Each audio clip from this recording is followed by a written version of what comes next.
Hey everybody on YouTube, this is Kyle Snyder and I welcome you to my new YouTube show that I've decided to do called Kyle Reviews Stuff. Now, unlike most review shows which typically review one subject, whether it be movies or video games or whatever, I've decided that this review show is going to review a whole bunch of stuff. Movies, video games, ebooks, anime, miscellaneous, you name it. I'll pretty much review anything on this show that I feel is worthy to review. And I appreciate all of my subscribers and all my viewers for supporting me for the past couple of years. So to show my appreciation, I've decided to do a weekly show in which I'll do at least one episode a week of Kyle Reviews Stuff. And by the way, just to let you know, this particular episode of Kyle Reviews Stuff is brought to you by the Sapphire Desire, available on Amazon.com for just 99 cents.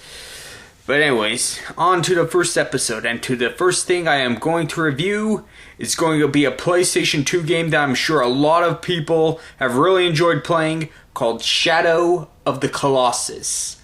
Basically, the story of Shadow of the Colossus is Wander and his horse Argo head into the Forbidden Lands with their, with basically Wander's stricken into a coma or dead girlfriend Mono, and he wants to bring her back to her normal state. So he brings her to the shrine of worship in the Forbidden Land, and makes a deal with Dorman that in exchange for destroying the 16 colossi that are scattered across the Forbidden Land, that Mono would be brought back to her normal state. And there are a whole bunch of exciting battles in this game.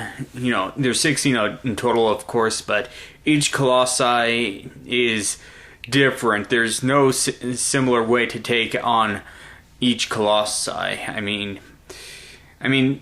they vary in sizes, they vary in shapes, some are big, some are like small, and some are really, really big, like the 13th and 16th colossi,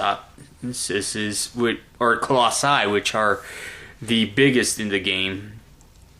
But yeah, a lot of these battles can really inspire our fiction writers to come up with some really fun fight scenes to read about out in fantasy novels or whatever.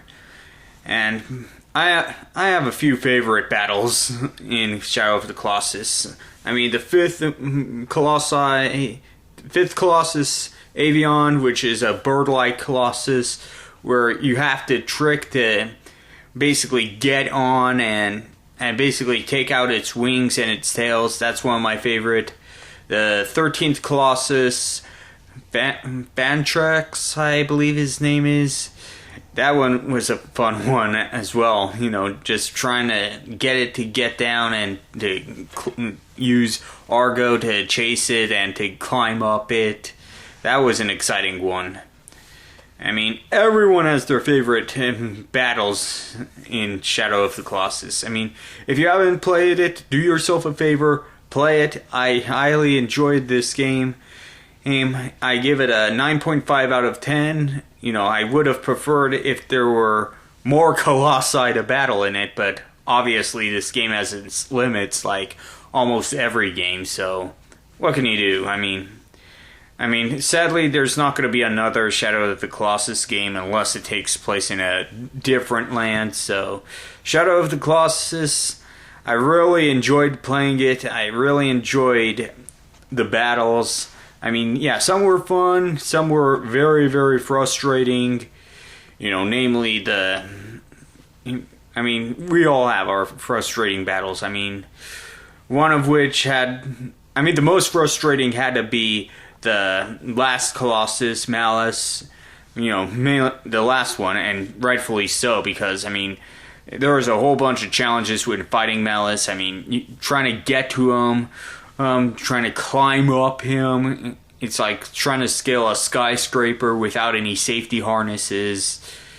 Yeah.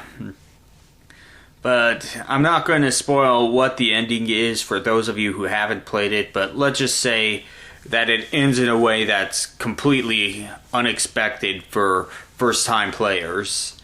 But yeah, so this has been the very first episode of Kyle Reviews Stuff. Thank you very much for watching, and I'll see you next episode.